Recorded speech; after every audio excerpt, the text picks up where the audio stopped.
The little Highland Railway was always kept busy. Very rarely would one clap eyes on the rails and not hear the chuffing of an engine. However, on one unfortunate day, Lord Starkey suddenly took ill.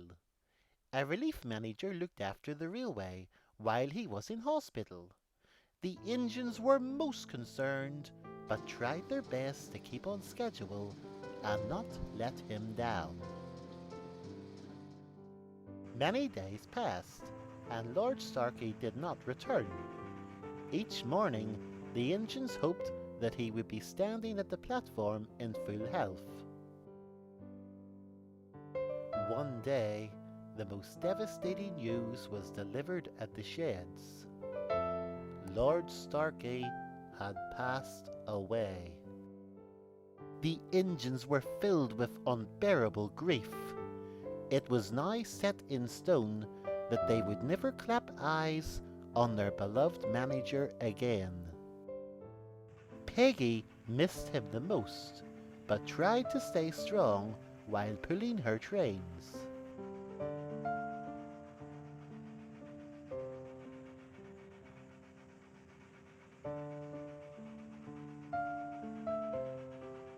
Little did the engines know that light would soon blemish the grief that had stolen their smiles.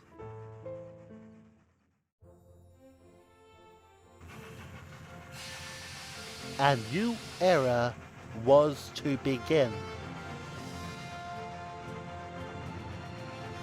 Early one morning, a familiar-looking gentleman greeted them in the yard. Hello everyone, my name is Baron Starkey. I have inherited this railway from my father, he announced. The man was indeed Lord Starkey's son.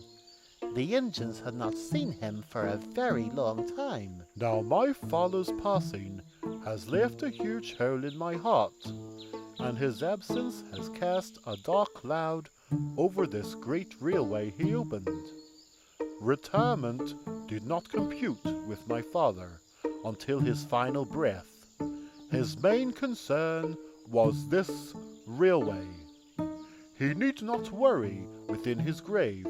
With my leadership and your hard work, things shall continue as normal. Each day, the engines worked their hardest to prove their worth to Baron Starkey.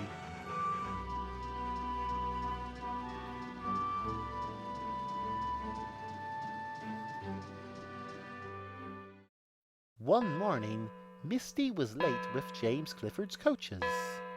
The passengers were waiting. It was nearly time to depart.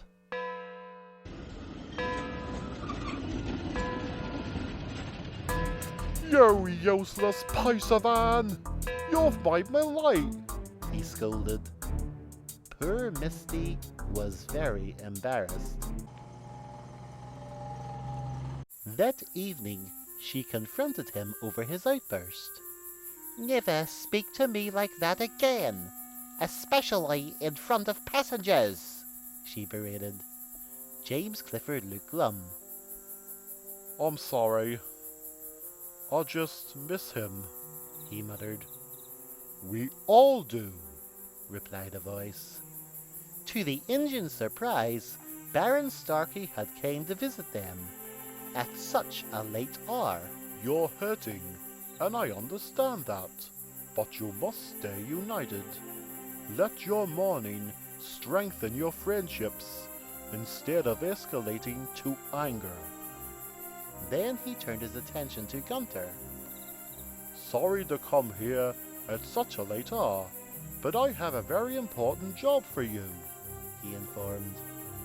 After you return from the mine tomorrow morning, I would like you to take me on a trip around the railway.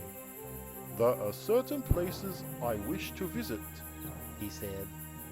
After he left, the engines were rather curious. He is not going to waste an engine's coal on such a random trip down the line. He has a plan, speculated James Clifford.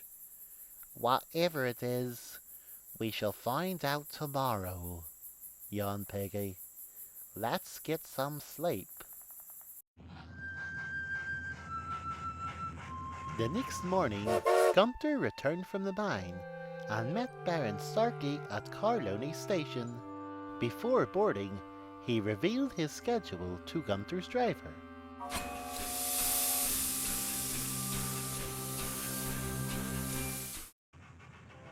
Gunter made the journey as smoothly as possible.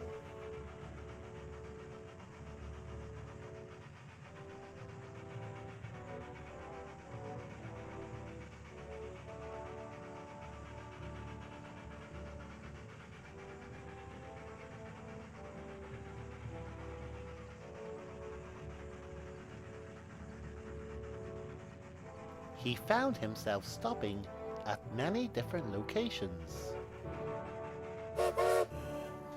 It seemed that Baron Starkey wanted to meet everyone connected to the railway. By mid-afternoon, they visited the mine, and Baron Starkey met up with Mr. Brennan.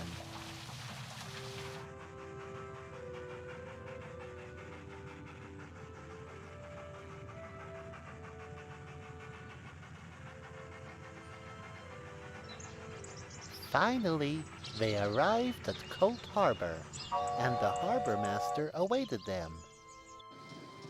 Gunter had enjoyed the journey so much, and Baron Starkey seemed very impressed with him. The next morning, he once again returned to the sheds. I believe that if something isn't broken, then it shall not be fixed. However, I do believe that so much more can be done with this railway. Your jobs shall not change, but through time, some new additions and upgrades will occur, he announced. The engines wondered what he meant. Baron Starkey was buzzing with ideas. A new era was underway. What will happen? We will just have to wait and see.